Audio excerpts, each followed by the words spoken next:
மாவட்டங்களில் கல்லூரிகளுக்கும் விடுமுறை விடுவது சம்பந்தமான ஆலோசனை நடைபெற்று வருகிறது.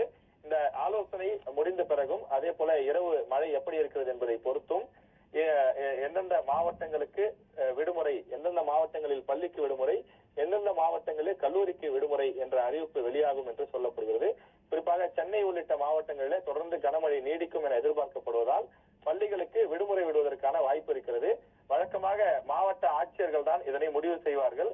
ஆனால் இது பல மாவட்டங்கள் சம்பந்தப்பட்ட விஷயம் என்பதனாலே தமிழக அரசினுடைய முக்கிய உயர் அதிகாரிகள், தலைமைச் செயலகத்திலே பணியாற்றக்கூடியவர்கள், முக்கிய உயர் அதிகாரிகளே கூடி இது சம்பந்தமாக ஆலோசனை செய்து வருவதாக தகவல் கிடைத்திருக்கிறது.